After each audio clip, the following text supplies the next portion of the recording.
A gente tem 15 minutos para perguntas, então eu vou convidar os palestrantes desse bloco. A gente tem 15 minutos, senão nós vamos ficar sem almoço.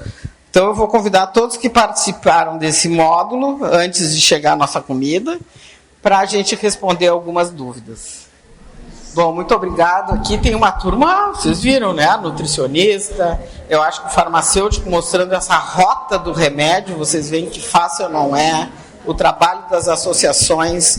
Então, vamos lá. Alguém tem alguma dúvida com esse time aqui? Quero parabenizar a doutora ali do Piauí. Parabéns, seu belo trabalho. Maravilhoso. Lhe aplaudi de pé, porque fiquei encantada com ele. A doutora Karina, o SUS precisa da senhora, tá bom? Nós estamos esperando no SUS. Ao doutor, eu quero dizer que a sua apresentação, ela é muito bonita. Porém, a nossa realidade na prática, ela é outra, né? Então, nós somos portadores de DI, precisamos que vocês nos olhem diferente. Porque o tempo de vocês não é o nosso tempo, tá? Infelizmente, hoje sou usuária do Vedolizumab. E para que eu mantenha o meu tratamento, eu judicializo, tá? Eu faço o bloqueio do recurso. Aí vocês pagam o local para minha aplicação e tomam a minha medicação. Porque se não fosse assim, doutor, eu não teria o meu tratamento. A minha janela de oportunidade que o meu médico, que estava ontem aqui, deu para mim, se eu fosse atrás de vocês, eu teria perdido. E eu teria entrado em todas as complicações que o doutor Flávio Roberto trouxe ontem, que muito bonita a palestra dele, que os colegas deveriam assistir, tá? Então, essa janela de oportunidade eu iria perder. Olhem de forma diferente, fale com a gestão estadual, conversem com gestores municipais, porque nós precisamos do tratamento, porque o médico, ele faz a parte dele, mas vocês precisam complementar, tá bom? Obrigada.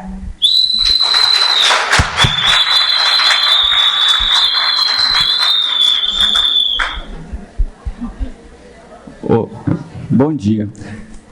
A gente reconhece muito isso lá na farmácia. Às vezes, por algumas questões burocráticas, parece que a gente não se importa com o paciente, mas isso não é verdade.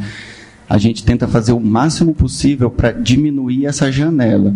Inclusive, né, a gente está mandando e-mails recorrentes para o Ministério da Saúde. A gente está tentando melhorar esse atendimento, não só para as doenças inflamatórias, mas para tudo, porque a gente realmente tem um problema muito grande. Esse tempo de chegada do medicamento é uma dificuldade que a gente tem para levar para o paciente. Realmente, o Vedolizumab, no início do tratamento, ele demorou muito a chegar aqui no Maranhão. Não sei se foi assim nos outros estados, né? Mas ele demorou muito a chegar aqui. E não foi por falta de cobrança, porque a gente cobra. Então, até, por exemplo, nas faltas de medicamento, quando falta, semanalmente a gente faz um pedido na farmácia e diz, olha, está faltando tal medicamento, o que está acontecendo? Cadê a licitação? Por que não está saindo? A gente pergunta, a gente questiona.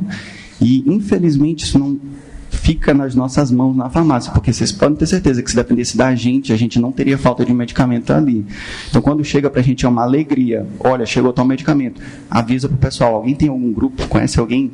Né, manda. Então, assim, a gente tenta fazer o máximo possível para diminuir esse tempo. Mas, em questão de compra de medicamento, e como o professor falou, o transporte do medicamento, infelizmente, demora. A gente não tem uma celeridade porque não depende somente da gente, né? Depende do governo federal, depende do Estado. Então, isso acaba realmente trazendo um problema maior. Mas a gente concorda. O que a gente pode fazer para trazer uma melhora para o paciente, vocês podem ter certeza que a gente faz, né? Às vezes a gente recebe umas broncas ainda do Estado, mas a gente tenta fazer o melhor por vocês. Vocês podem acreditar que a gente está lá para isso. Só queria complementar aqui, as associações não podem ver a farmácia como um inimigo. Ela é um parceiro. Então, o que a gente faz em Teresina é o seguinte, mudou de gestão, a gente vai lá se apresentar. Ó, nós somos da CRON, associação, estamos aqui e tal, conversar.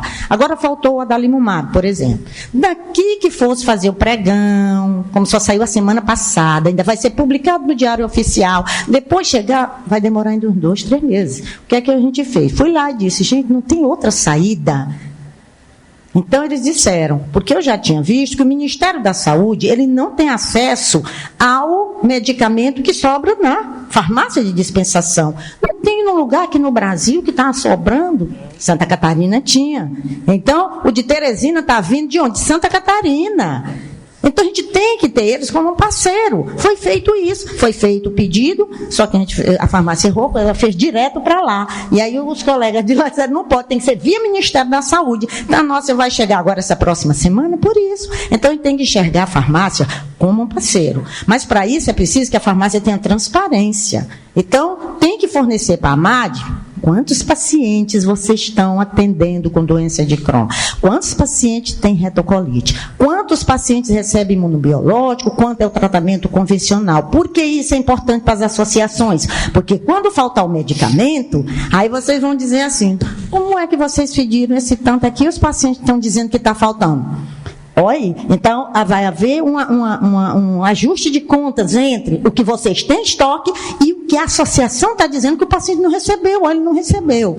Então, é importante essa parceria, tá? Com certeza. Pessoal, eu de Parnaíba, Piauí, quero primeiramente agradecer, né, e parabenizá-los pelas palestras, e como a doutora Jocely colocou, realmente a gente tem que trabalhar em parceria, né?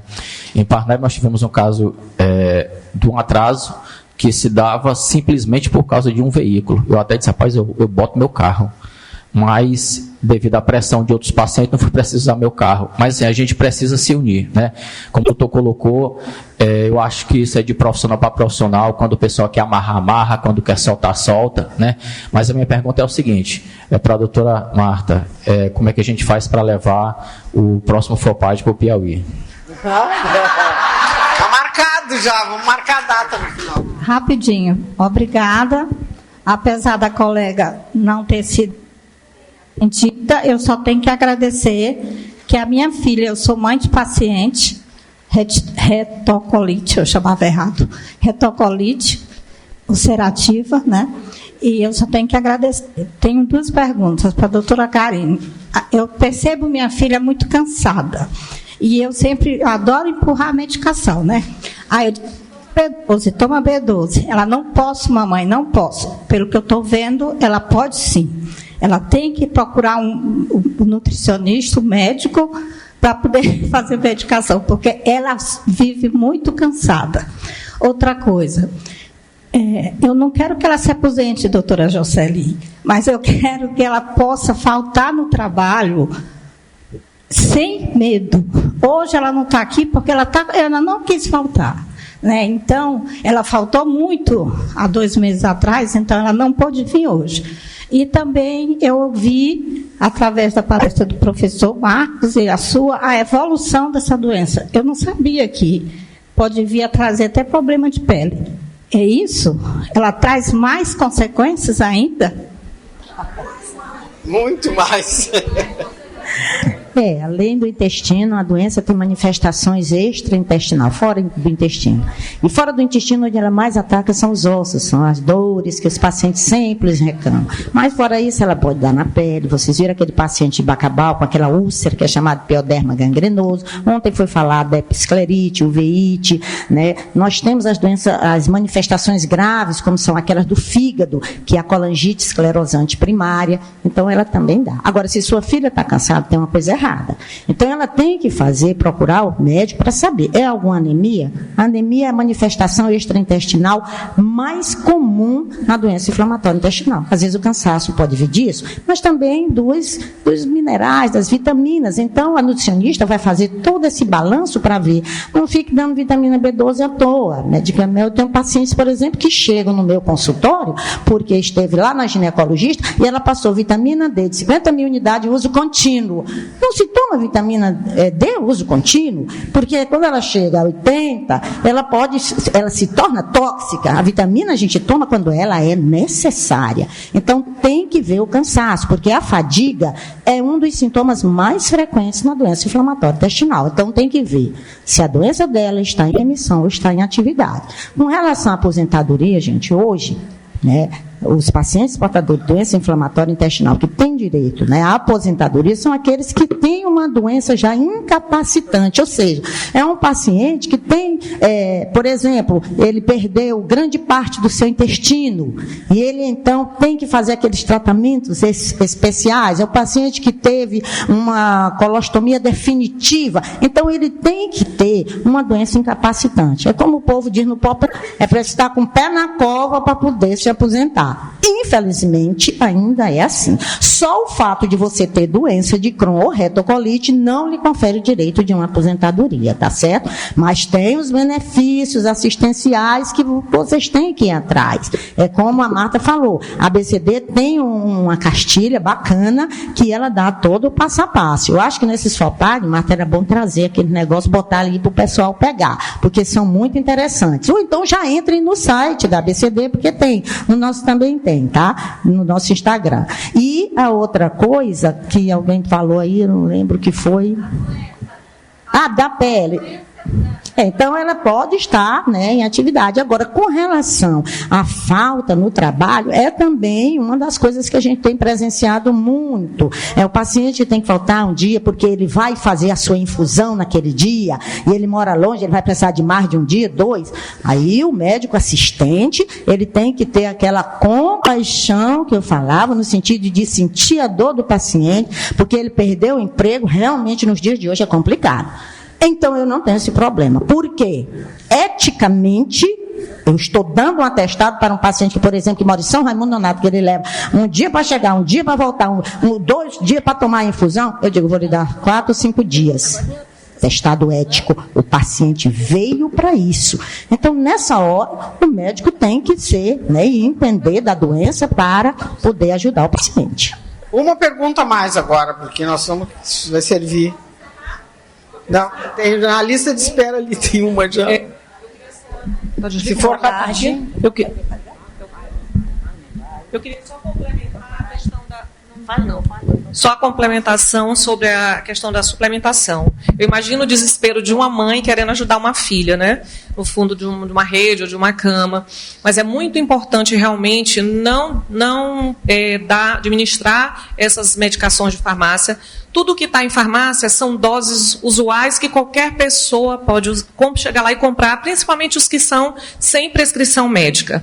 E o que acontece? Um paciente com doença inflamatória, ele tem uma demanda muito maior. Então, aquela quantidade não vai, às vezes, fazer diferença nenhuma. E ainda vai aumentar o desconforto gástrico, como diarreia. Então, é muito importante avaliar junto com o médico e com a nutrição para ver a reposição através da suplementação e também da alimentação. Porque como o paciente ele fica com a alimentação muito restrita, acaba piorando essas carências nutricionais. Mas é muito importante realmente não automedicar. Me chamo Leiliane e tenho 36 anos. Eu queria fazer uma pergunta, porque esse mês aqui que passou eu tive internada. E eu só estava consumindo alimentação lá do hospital. Mas eu passei muito mal mesmo. Cheguei a desmaiar no banheiro e só aliviou com morfina. Eu tenho estenose. Seria algo que eu comi, que fez mal, ou é devido à estenose? Porque, ultimamente, eu só vivo com medo. Eu fui agora ali lanchar, sempre com aquele medo. Gente, será que vai fazer bem ou mal? E eu queria muito saber essa dúvida, né? Sua estenose é de onde? Do intestino delgado ou do grosso? É grosso. Você tem doença de Crohn ou retocolite? Doença de Crohn.